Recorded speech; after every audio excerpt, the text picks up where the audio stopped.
Hi, welcome back to a new episode of Program with C. In this episode, we're going to be looking at arrays, strings, and pointers. First, we'll be discussing the subject of arrays in C programming language from a single and multiple dimension, and how arrays works with functions. And then we're going to be moving to the subject of pointers, which is one of the most important part to understand the power of C programming language. Then, what is the relation between memory and pointers? Of course, we're going to be discussing the relation between arrays and pointers and the difference between them. Finally, programming strings. And of course, we're going to close down with a lab example, illustrate those outlined in a practice. Let's go ahead and review the first subject of array in C programming language.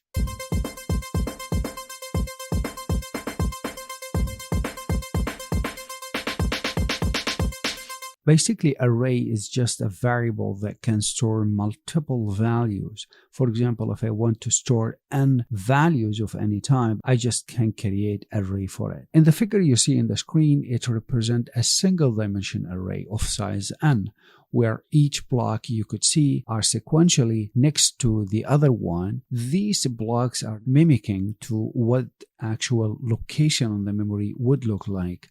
Now, to reach out to any of these values inside the array, whatever name it holds, we are going to use those indices. And you should observe that the first index is going to start with number 0, but not number 1. In other words, if I am interested to reach out to the fourth element of this array, I could call index of 3, not index of 4, because the starting was of index 0. Let's actually look at a simple example here, taking an average of n numbers. We are going to use an array to execute such task. Of course, we're going to be looking at including the standard library headers, which we discussed in a previous episode. And here is in the main function. Essentially, we initialize that array. The way we initialize or define array in C programming language by calling the name of that array. In this case, we're going to call it marks. And then we open two brackets. And within the brackets, we're going to indicate the size of this array. 10 values this array is going to hold. Next question to ask, what type of values we are going actually to ask this array to hold. In this case, we are going to initialize type of integer. It means each value in that array or the blocks we have seen previously is going to occupy 4 bytes on the physical memory. To this end, the total size of this array marks is going to be 40 bytes. Of course, in this task, we're going to look at some other number of variables that will help me to execute the task. So in this case, we're going to define I, n, and sum, which we assign value of 0 to it, as well as another type of variable that is average of type double. Once we start, of course, we're going to ask the user, well, how many numbers do you want me to find? We assign the value entered by the user to variable n. In the next block, of course, that represents the main core of this task, and that is by looping. How many times depends on the value of the n. And that's exactly what we are doing. Of course, in each loop, we are going to actually prompt the user to enter a value. And I want you now to look at the line of scanf. In this case, we want to reach out to a specific address or index in marks array. And this is the way we actually reach out to index in any array in C programming language. So basically, we call the name of that array, which is going to be marks, and we open two brackets and we imply the index that we are interested in. In this case, we are interested in index of I. So we could see I is going to start with index of 0 and then 1, 2, all the way to the value is been entered at the first place by the user. And of course, the ampersand implies the address of that particular block or values in the array marks. Each one of those entries, we're going to take it and add it to the sum variable. And finally, we are going to calculate that sum divided by the total number n, depends on how many values entered by the user. And of course, we cast that to be a value of double. Finally, we assign whatever return to the variable average and we print. Here we go. Do just about any kind of operation on each value in that array. Once we understood the single dimension of array, we could move to two-dimensional array. Well, as the name implies, two-dimensional means from a matrix perspective as if we are looking at actually number of rows and number of columns.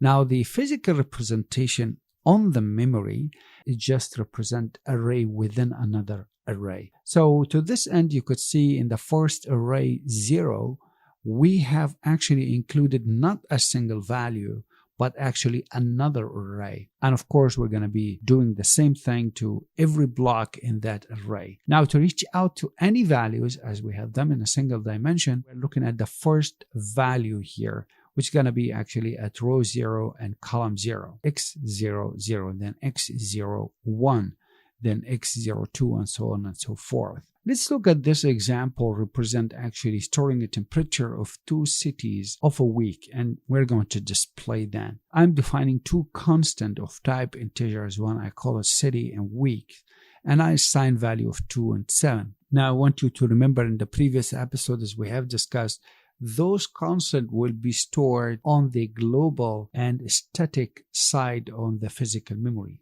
Please, if you have missed to watch that part, you should go and check out the physical representation and the technical tip that we discussed in the previous episode. Now, once I start with the main function, basically I define here an array which I call it temperature. Now, to initialize two-dimensional array, 2 rows by 7 columns, matrix-wise. Or we could look at the physical memory exactly as you could see on the left-hand side of the screen.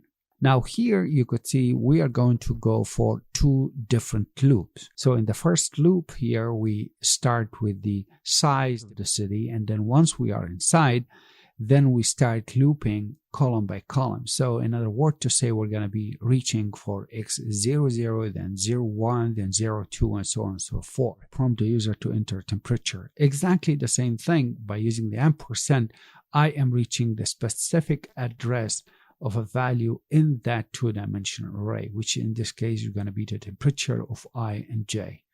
Of course, as I'm done, I could just make a printf to display these values that have been entered by the user. Of course, we're going to be using another nested loop and just the temperature by calling the index of I and j. Here we go on the right hand side of the screen. We see the actual entry by the user and the displaying values as well. Here is one of the most important subjects you must be familiar with when it comes to working with C programming language, and that is pointers. To this end, I want to encourage you, go back and check our previous episode where we have discussed in details the actual tip and physical representation of memory. Quick recap, we could see in block 2 where the global and static data is stored, and then we have this 3 and 4 blocks represent the stack. Now the stretch of the stack will be depends on the initialization of the program. Once we start the program, this size of stack will be actually decided and determined.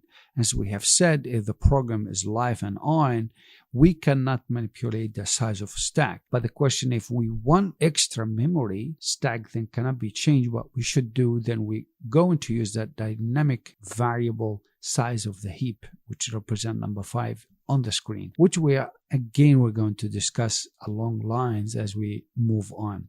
So the idea of pointers now can be understood as long as this particular graph, how it works, is understood. Let's actually go ahead and discuss the subject of pointers from a graphical perspective. You could see in the upper of the screen, we have a variable called C, and then I actually create next to it something else called PC. In this case, I indicate P as a pointer, and C, of course, is going to point to the C. And by the way, whenever you see pointer, I want you to remember the symbol of asterisk that you see here. Whenever you see asterisk, I am talking about pointers. And actually, most of the programming language, I believe so, that the use of asterisks represent or refer to the meaning of pointers at the first place. All right. So what does actually pointer means? Just in simple term, if it would have this variable c, right? Now, there are two important things to understand about it. Its memory address and the value that it holds. Now, in this case, c of any type, it has a memory address. Let's say, for example, it has the value of C123. This is its memory address. It means on the physical memory, occupying 4 bytes, 1 byte, depends on its type, and the address of that particular variable is C123. Now, what kind of value it holds depends on. So in this case, let's assume it's a C value. Right. Now, create a pointer, and I'm going to call it PC. Once again, this pointer should have a memory address and it should hold a value as well. Its memory address, let's assume it has its own memory address of calling PC123. Then the question is, what value is this variable holding? You shouldn't be surprised to understand, well, it holds just the address of C variable. In this case, it's going to hold the value of C123. And C123, the actual memory address of C. Now, if you understand the structure, you should then actually be able to use pointers in any way you want. Now, some people find it hard to understand why would I want to actually create a pointer to the physical memory. Well, imagine this C, not a single type integer or a character, but imagine it's actually 2-dimension or 3-dimension of array. Now, in any part throughout the program, if I want to use that C, it means I have to copy the entire block of C as long as I'm utilizing it in a different function. And that's the powerful idea of pointers, can make it so efficient and fast by just actually referring to the address of the C instead of actually copying the C itself. Let's look at this simple example of line of code represent the actual idea of variable and pointers at the first place. As I have said, asterisks represent the idea of pointers.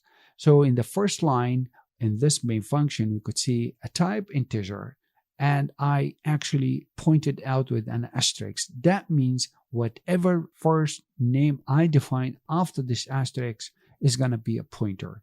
That's why I'm calling PC. Then after the comma, I could see a variable called C of type integer. So this is one way actually to write out or to initialize a pointer.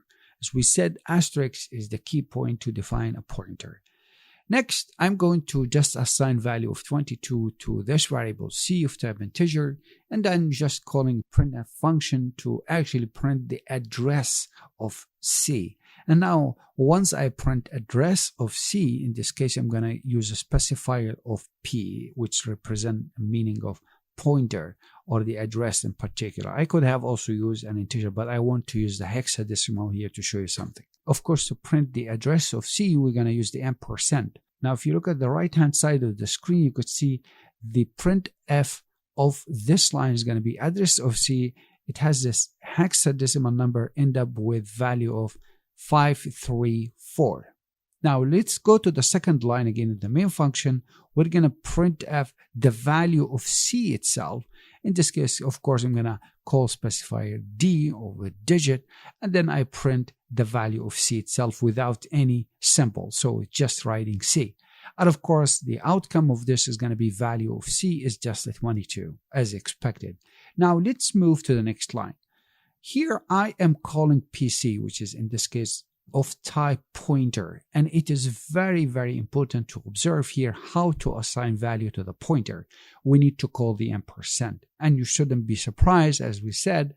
Anyway, the value of PC, it should contain the physical memory address of another variable, in this case the ampersand of the C. Now look at the line when we print the address of pointer PC, calling the ampersand of PC. Look at the right hand side where you can see address of pointer PC happens to be 538.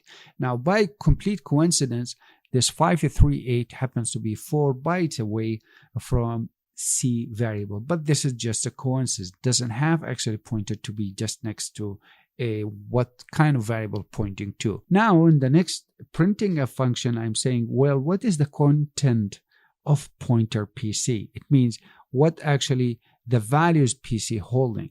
You shouldn't be surprised to see the actual content of pointer PC is just exactly the address of C itself. So we have 534, which is the actual address of C. Finally, we're going to print what value that PC point to. Here is something called dereferencing. And I want you to be very, very careful here. If we call PC alone, we are actually calling the content and what PC having. But if we want to dereference, in other words to say, telling the PC you are pointing to this particular address, which is going to be address of 534. I want you to go to that particular address on the memory, print out the value. We return the value of 22, which is actually the value of C. Now, what can I do from here?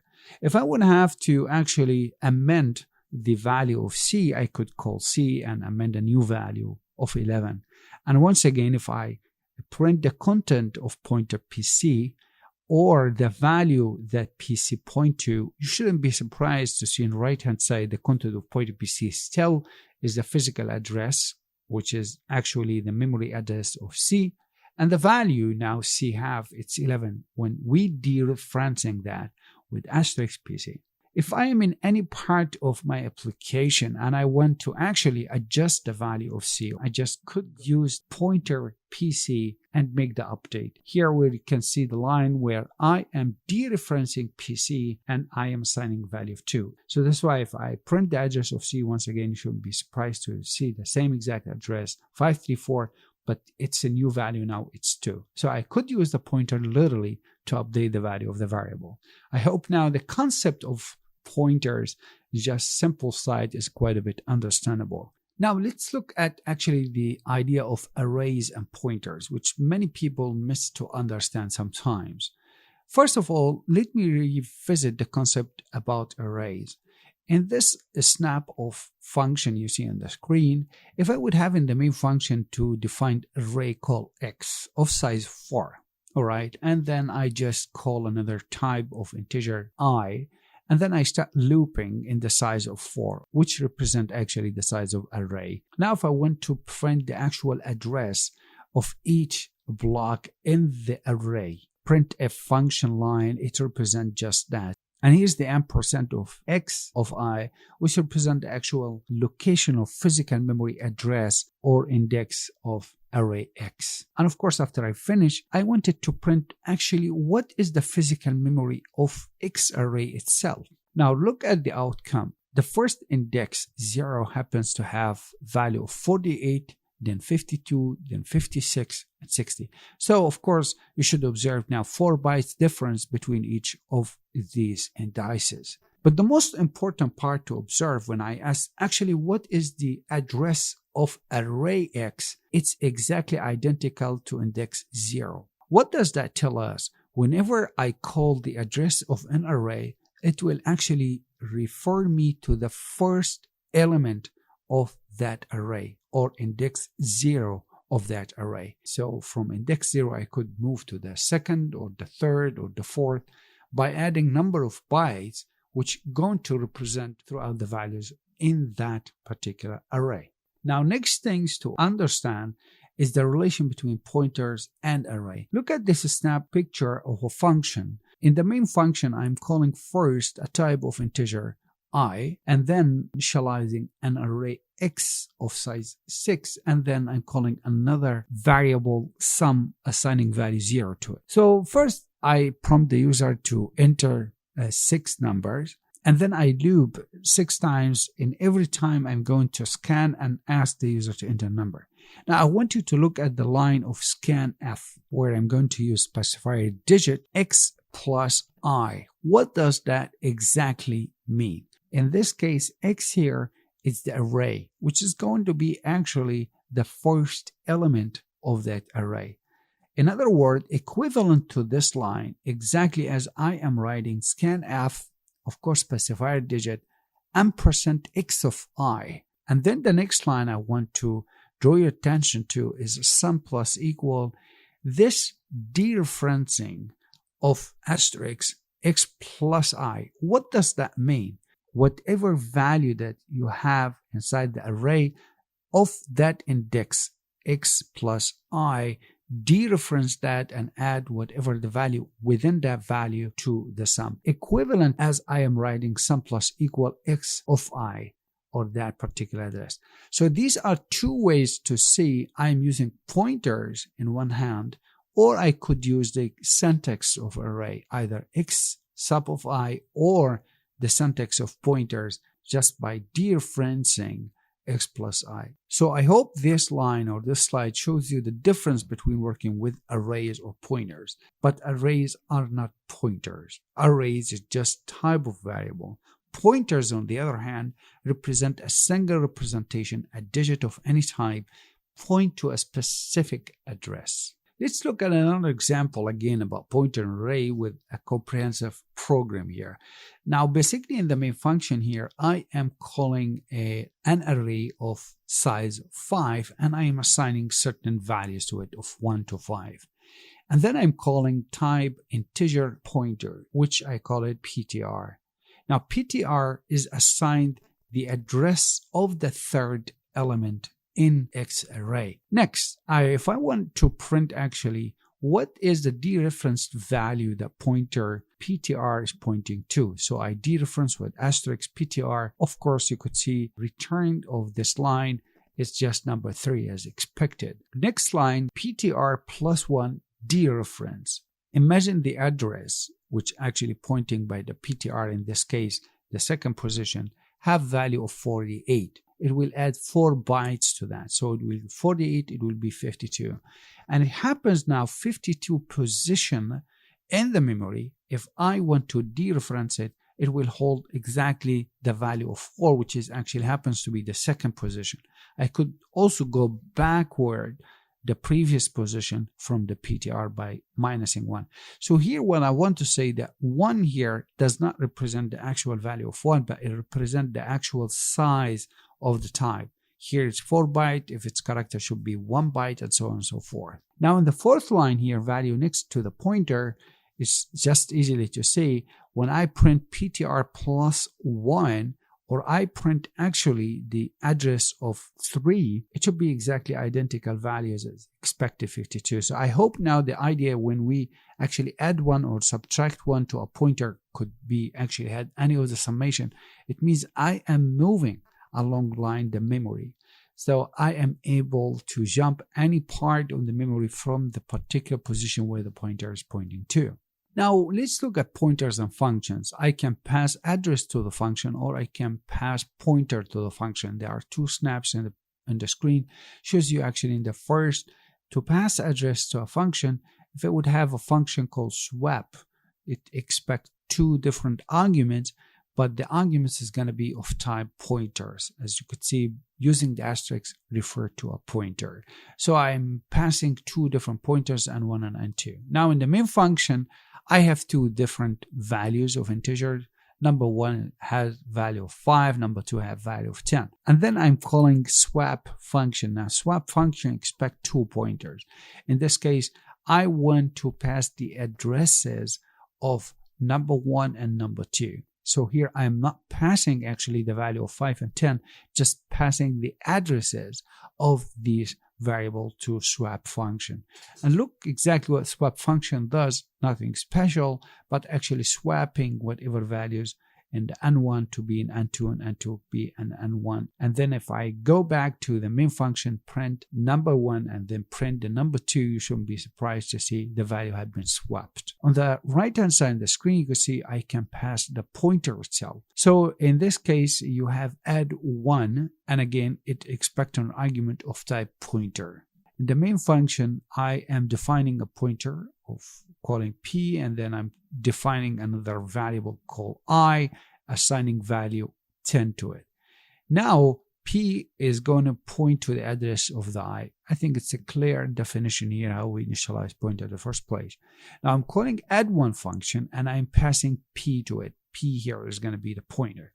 Look at the add1 function. What it does, it dereferencing the pointer address and add 1 to it, exactly as expected to be value of 11. Let's look at pointers and dynamic memories. Whenever we speak of dynamic memories, I hope you still remember, I do encourage you, if you did not watch that part when we speak about the technical part of this graph represent a physical memory, you should go back and check that out.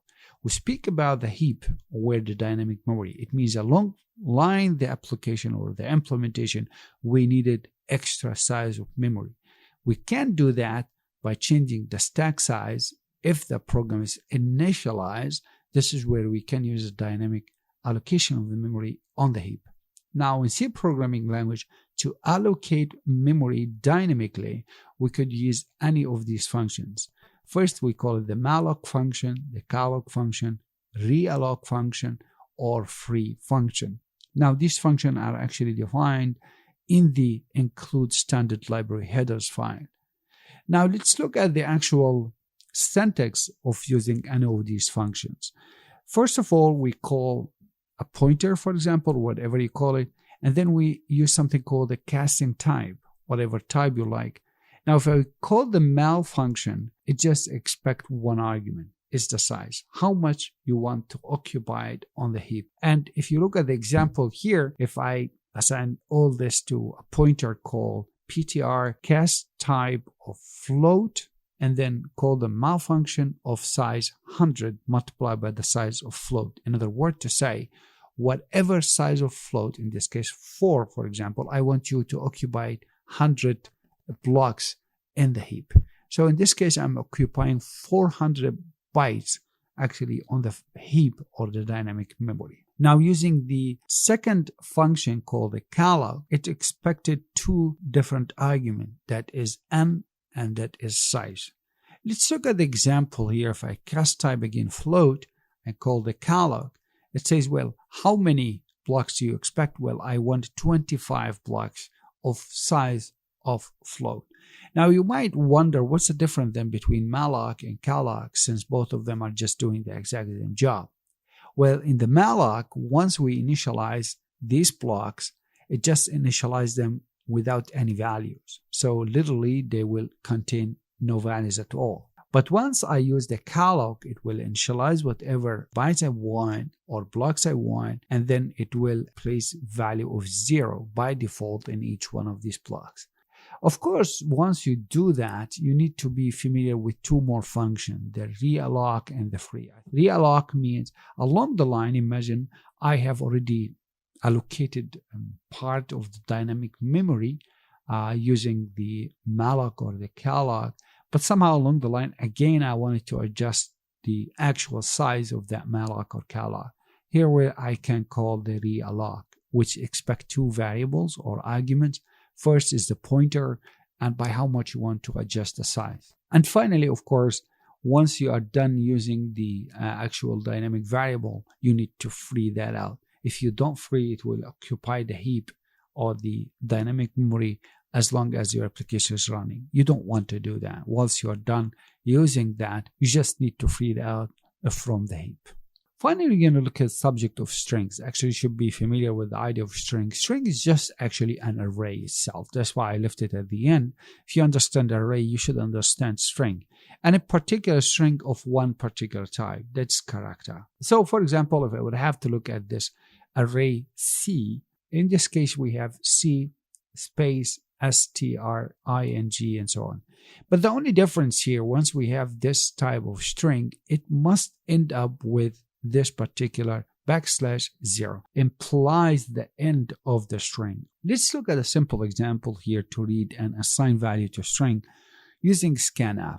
Imagine here I could in the main function call a name, a type of character, which is going to be holding a string, of course, of 20 characters.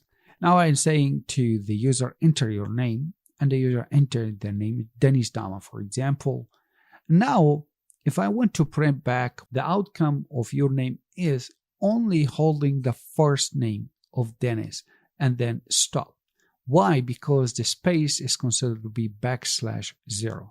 So the compiler basically did not understand that I am actually looking at a string including that kind of a space, but thought that the space represents a \0. It means I'm going to quit, and that is the length of that string. To this end, I want to introduce you to the second part here. Actually, to read and to assign values to a string, we use two different functions. The first we call the fgets function, and the second we call puts function. So let's repeat exactly the same previous examples. An array name of type character, it holds 30 characters, for example.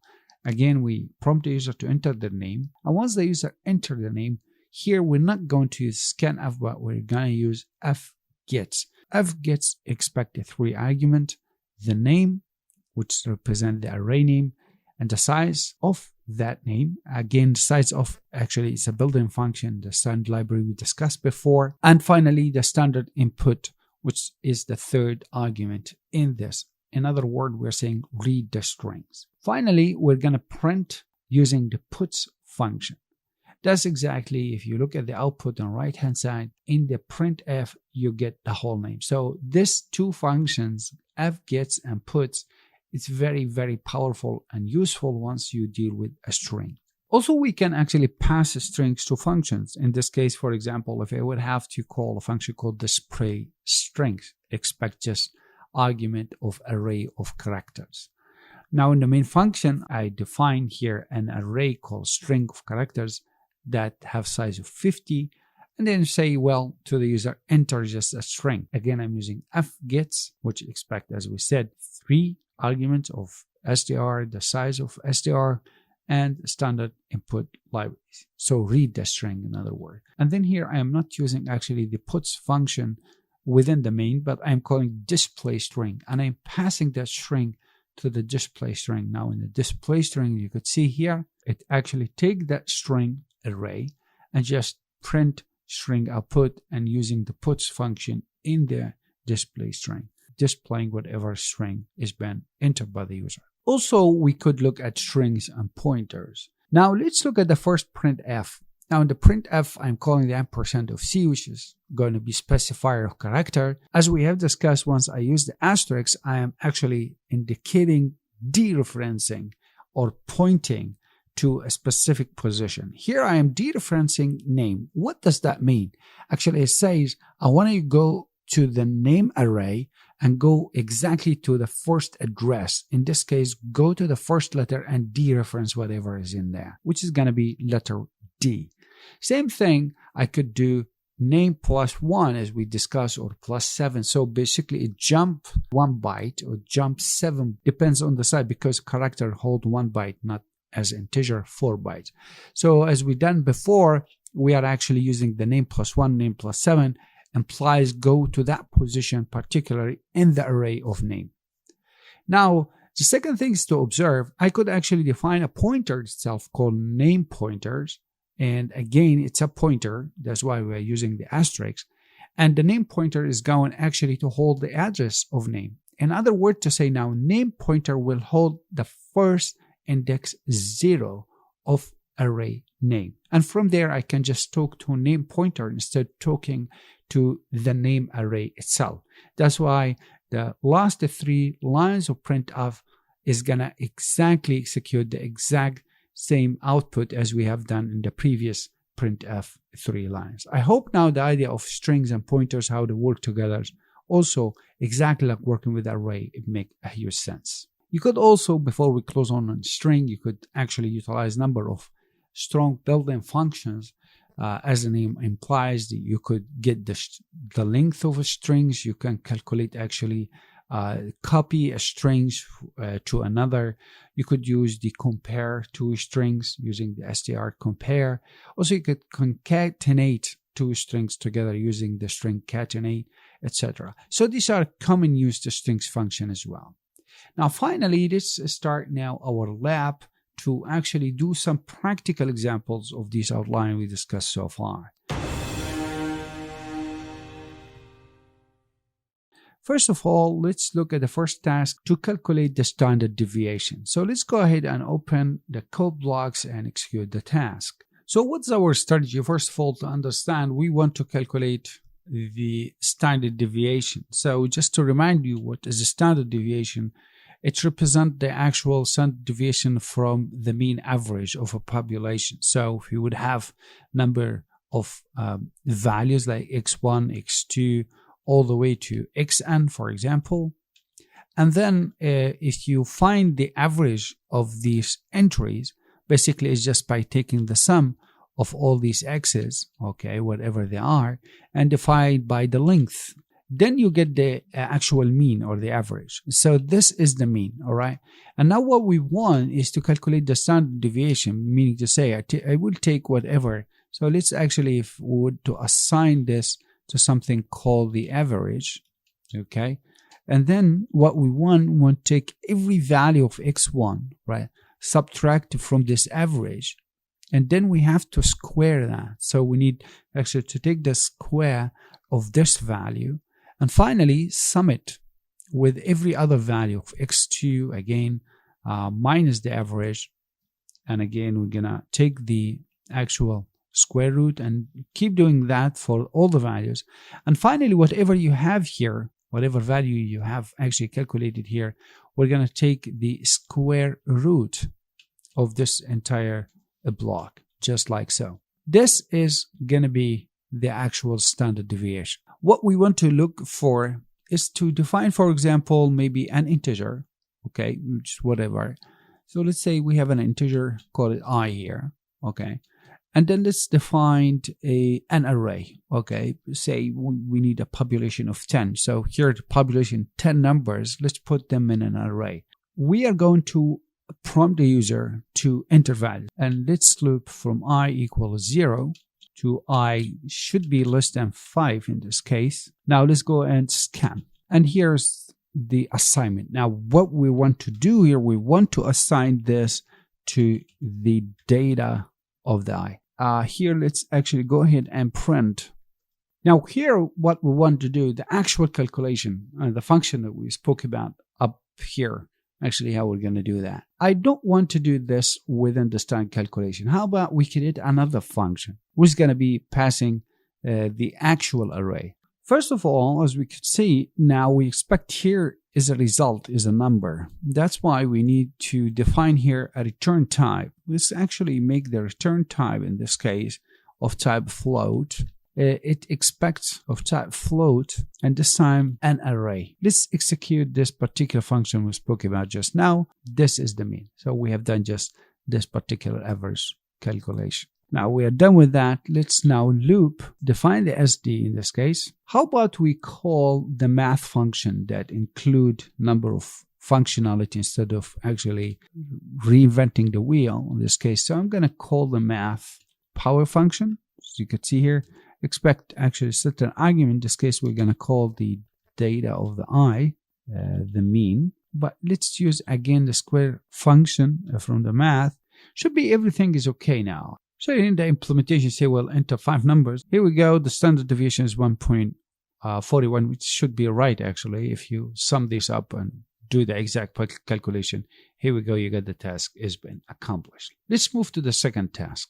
So in our second task, we want to find the transpose of a matrix. Now, in this case, let's create a new function. Now, what is the transpose of this matrix would look like? The rows become columns, the columns become rows. Let's first of all create 2 different arrays.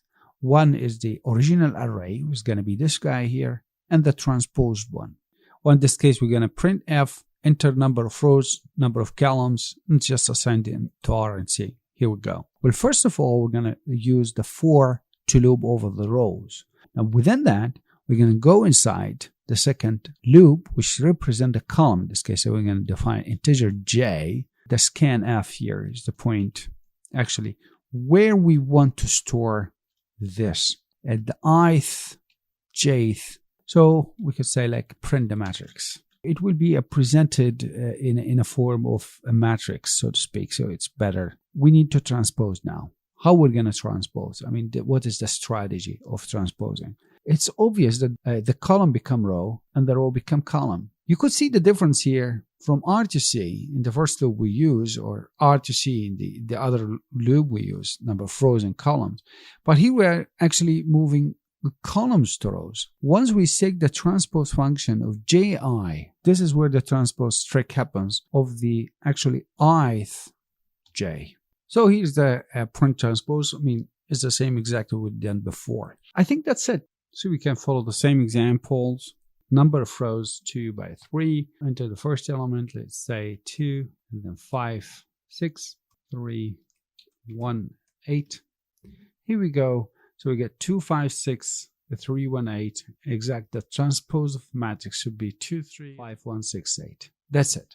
So let's go ahead and see the next task. In the next task, we want to concatenate to string without using the string cat function. So what I want to do is just define this character that hold the string programming with C, and the other string was going to be is fun. So we have literally 2 strings. So this string 1, programming with C, and string 2 is fun. You could see here in the second one, I did not define explicitly the size of it, but actually would contain whatever number here until hold the /0. Of course, we defined the length and the j. And as we proceeded before and we said, if we start with length of 0, we want to find out what is the length of the S1. So we could actually rely on the built-in function, but I said we will create this from scratch on our own. So if we use while the length, so we start with length S1 of 0, S1 of 2. So we're moving actually one by one within the first array function until we reach the last element here, which is going to be actually the slash or \0. It is the end of this string, is this guy here. Then I'm adding 1 to the length. So finally, this length will hold whatever the size of S1. Done. Now, when we've done that, we want to concatenate whatever the value to the S2. So basically what we want to say, moving along the line until we reach to the last element. And what we want to do, we are actually incrementing 2 variables. Of course, the j itself, but the length as well. So you remember here, the length, it stopped at the length of the first array. That's why here, S1 of that length, where it stopped, for example, at 13 or 14, whatever length of it, and I started from there to say, well, S of that length, which is going to be in this case the first, space after the first programming with C, and I start to put now the S2J, and I keep doing that. So I hope the syntax or the logic of it is quite clear to you. You should be surprised to see after concatenation, you say programming with C is fun, instead of just printing the 2 separate arrays together. So I will be looking forward to see you to the next episode. Until then, stay well. Cheers.